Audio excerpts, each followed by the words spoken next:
Hey guys, welcome back to my channel, or welcome if you're new. My name is Jen, and today I thought I would do a video on all the things that we don't do in our homeschool. So I have seen this video a few times by some other homeschoolers, and I thought that it was a great concept for a video because I know that there's tons of resources for finding out what people do in their homeschool, what they use, all the curriculum, all the extras, you know, all that stuff. But I actually think it's more interesting to hear all the things that people are not doing or using in their homeschool. And that's because it can become overwhelming. I've been homeschooling now for over 9 years. You know, there's been ups and downs. I've gone through the whole start of homeschool, the excitement of it all, and the wanting to do all the things. I've definitely been there, and I've felt the overwhelm, honestly, of wanting to do all the things or trying to do all the things, not being able to do all the things, and then feeling like I'm slightly failing because I'm not. So I think these videos are beneficial because if you are somebody who is doing some of the things that I mention that we don't do in our homeschool, or that some other people mention, I don't want you to feel like I'm saying anything badly about any of this stuff. The whole point for me of doing this video is to reinforce the beauty of homeschooling and how it can be tailored to you and your specific situation, your specific family, to your kids, to your lifestyle, to the stage of life that you're in. And that's sort of the whole point of homeschooling, is that it's not a carbon copy across the board, and you don't have to do it the way the next person does it. It's okay if you incorporate certain things, and it's also okay if you choose to omit those things. So I think when you hear other people talking about similar things that maybe you also have removed from your homeschool schedule or just choose not to do, I think it kind of helps alleviate and kind of lift off some of that guilt of not being able to do it all, and knowing that your kids are going to be fine.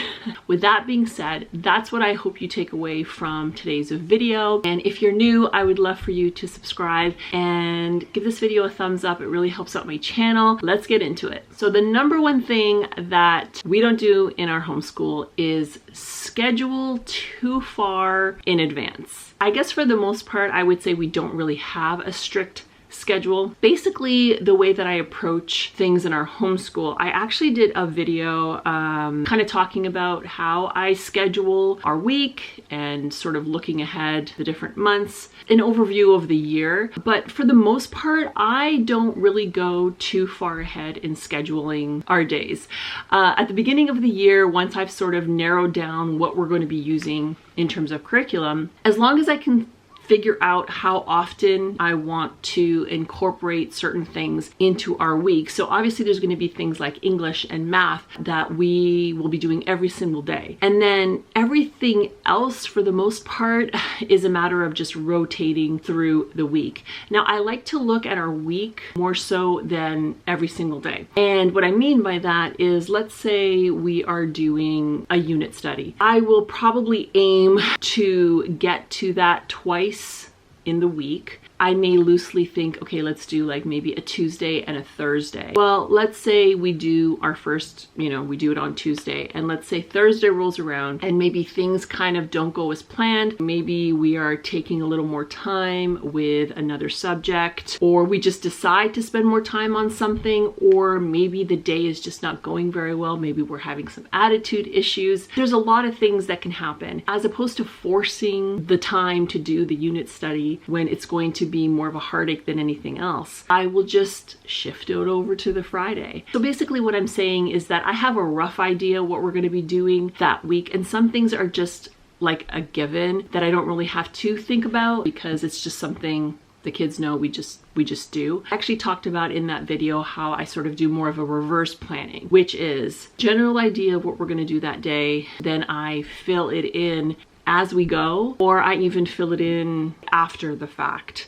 So as opposed to having this super strict schedule of what I want to get to, and then this feeling of what if we don't get to it, feeling like kind of behind, I just go through the day and I see how it goes based on all the factors that I said. And whatever we do accomplish, I record in my planner. Whatever we didn't get to, if there were certain things I kind of had in mind that I wanted to maybe try to fit in and we didn't fit in, then they just get bumped to another day. It eases the pressure off, and it also allows for some more flexibility in terms of appointments. If it's a beautiful day, we may just decide to cut early that day and maybe go to the park or go on a trail walk. Again, it's more about utilizing the fact that I have the control of what we do with our homeschool schedule, and there's nothing to say that I have to be so rigid with what we do. Again, that is the beauty of homeschooling, because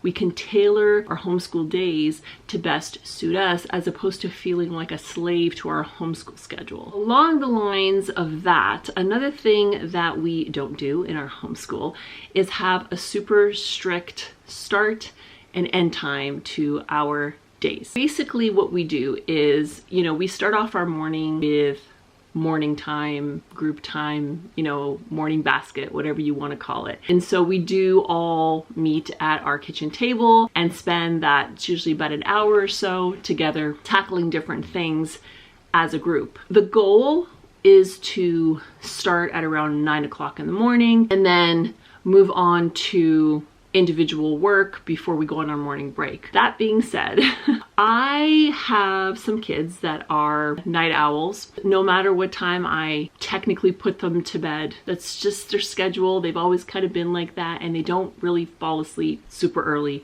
and they tend to be tired in the morning. I am all about letting kids sleep and get the sleep that they need. I think in general, kids do not get anywhere near the amount of sleep that they should be getting for their age and for growing and all of the brain health and all the things. So again, we do put the kids to bed at a specific time, and we allow them to read and just kind of wind down. That being said, you really can't force a child to physically fall asleep if they just don't fall asleep, because we have the flexibility to start and stop when we want. I try not to make that a huge factor in how our day goes, because more times than not, if I try to force, we're gonna start at this time no matter what, certain kids are in a mood, and it never goes well. It basically just gets worse and worse as the day goes on. So I'm not talking about sleeping in until 11 o'clock. That's not what I'm saying. If it's 8:30 and there's some kids that are not up yet, I'll let them sleep a little bit longer. Sometimes we don't get to morning time till 9:30. It's not really that big of a deal. Another thing is, even myself, I do struggle with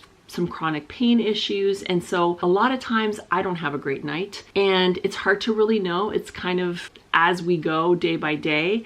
And if I get up one morning and I'm just not in a great place with soreness or pain or whatever, then I will take it easy in the morning. I may stay in bed a little bit longer just to kind of give myself time to get up, to physically get up and do what needs to be done. Or I may go downstairs and I may actually reverse how we do things. So sometimes if our morning time gets thrown off a little bit, the kids already know it's not a big deal. They'll have their breakfast, and then while they're waiting, they'll just start on their independent work. And once we've all sort of shown up and we're ready to go, we will, like I said, meet at the kitchen table and start our morning time. So I call it morning time, and I would say more times than not, we are starting our morning group time at 9 o'clock for the most part. So another thing we don't do in our homeschool is focus too much on grades. That actually has two sides to it. We don't really focus on grades in the sense of what grade each child is supposed to be in. My kids all know like what grade they're in. People ask what grade they're in. They know what grade technically according to their age they would be in. But in terms of buying curriculum or just deciding what they're going to be doing that year, I really don't focus too heavily on buying curriculum or using curriculum just because it has the proper grade on the cover. I mean, for the most part, it does work out that the curriculum that I buy for them is pretty right on track with what grade they are in. Having the ability to cater their work for each one of them individually, depending on their strengths and things that they may struggle with. I would much rather go down a level or go down a grade if I have to. If there's something that they are just not grasping, if there's a concept that they need more work on and, you know, maybe that they're struggling with, there's really no point in trying to force them into doing grade appropriate work if they're not getting it, because really it's just going to snowball into the next few years. I would much rather start them on something a little bit lower until they can grasp what it is that they need to know before moving on to the next level. And sometimes that just means using a certain leveled curriculum for a little while until they catch up. Sometimes we don't finish the whole thing. And when I see that they're ready to move on, then we just move on. And that could be in the middle of the year. That could be, you know, 2 months into our homeschool year. We just don't talk about it much. Like I always say to the kids when I present them with new curriculum, not to worry about what number or level it says on the front of the book. As opposed to trying to get them to meet the curriculum, I choose the curriculum to meet them where they are. We also don't focus too much on grades in the sense of like grading their work. And the reason for that is because I'm literally there.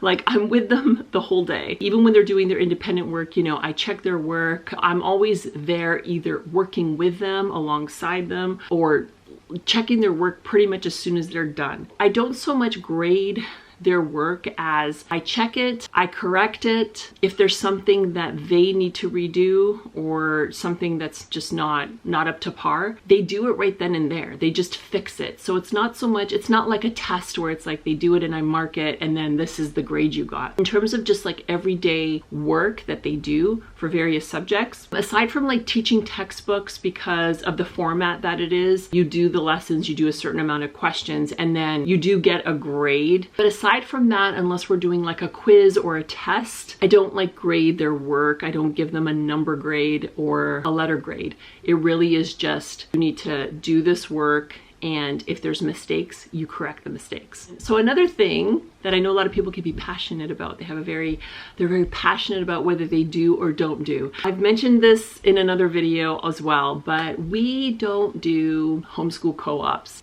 in our homeschool. We never have. I think this might have been in my homeschool 101 video. I talked about how, you know, we've been homeschooling over 9 years. When we first started homeschooling, and also the time and where we were living at the time as well, it just wasn't something where it was easy to find like other people who were homeschooling or homeschool co-ops or groups or anything like that in our area. Now it is more of a common thing. It's a lot easier to find. I know of a couple just off the top of my head in the area where I live. It's just not something, honestly, that I've even ever, I was gonna say we've never had a desire to do. Probably at the very start, when we first started homeschooling, like those first couple of years, I think if I had had access to one, that probably would have been the time that I would have possibly tried it out. It was more so because of what I said. I really felt alone in just homeschooling in general. Literally nobody that I knew or knew of anybody that was homeschooling. For the sake of feeling a sense of community, or that like I wasn't the only one, I probably would have done that. And you know, at the time as well, I have 6 kids now, but we just had our 4th. They were all really little. I think it might have worked then. Ever since then, there's just not been a desire to do it. And there's been a lot of different reasons. I would say probably one of the main reasons is just the scheduling of it all. We have a pretty full schedule just because of the number of us. You know, like there's only one me and there's 6 kids. Now my oldest is graduated now, but it was just last year. homeschooling 6 kids, it's busy as it is. It's not that we don't do anything extra. I kind of just felt the thought of it was overwhelming to me, to be honest with you. The thought of joining a group and then having very specific times of meeting. And in a lot of these groups, most of these groups, I would say, for the most part, you know, as a parent, you're also volunteering your time to contribute to the group, teach something, head up a class or whatever. And I'm just being honest with you, like, my kids are all about 2 years apart. I was just on a rotation of having kids. There was always like a newborn or a toddler in the house, and it was just a lot. It was too much. And I thought, like, why am I going to do this to myself? Because this goes against everything that's supposed to come with the freedom of homeschooling and tailoring it to us. So I just decided not to. And honestly, I don't regret it. Again, we've never done it, so I don't know, maybe I can't say for certain. It's not that I'm against it. I know a lot of people who do it and they love it. It's just never been for us, and that's okay. So here's another thing that we do not do in our homeschool, and that is finish all of our curriculum by the end of the year. And what that means is right now we are in March, and my kids have actually started finishing a couple of their things just in the last week or two. They have a few workbooks, a few things that they have been just starting to finish up just because that's how it worked out. So this would mostly pertain to year-long curriculums, you know, like the kind that you would start at the beginning of the year and they go the entire length of the homeschool year, and it's assuming that you're doing a lesson every single day. Now, a lot of the times those are your maths and your language arts. Sometimes it's science. It kind of depends actually on what you're doing and, you know, like what the company is. I don't freak out if we miss a lesson here and there. And when I say miss a lesson, I just mean we make it up, obviously, you know, the next day or whatever.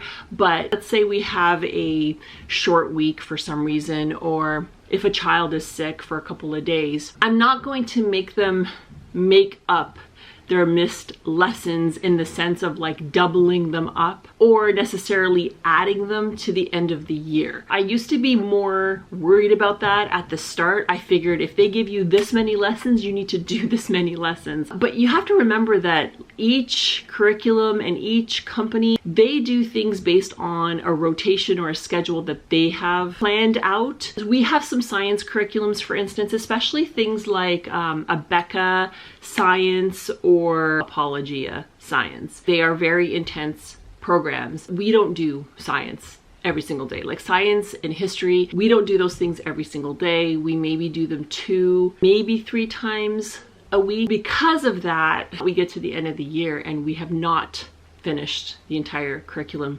and that's okay. Nowadays, you know what? I'm a lot more relaxed about it. As long as we've gone over the most important things for that year and there's nothing lacking when we start the following year, we're good. There you have it. Maybe those are some of the things that you also have chosen not to do, or maybe you do every one of those things I mentioned before. But the whole point of this video, for me anyway, of doing this video, was to say that, you know, your homeschool is unique to you. Every year that I homeschool, I've become more comfortable within the choices that I make for our homeschool, and I can appreciate seeing other people do the things that we don't do and that it works for them and that they enjoy it, that it fits into their schedule, and that's fantastic. But I also like knowing that I'm at a place where I no longer feel the pressure to have to do these things just to feel like I'm doing enough. If it's not working for us and it doesn't suit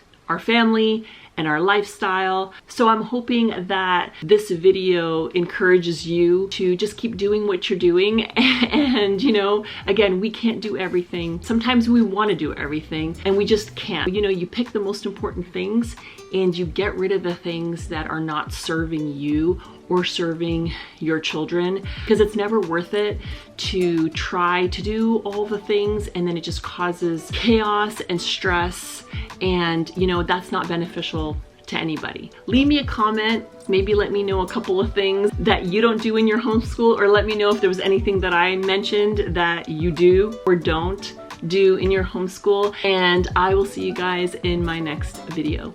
Bye.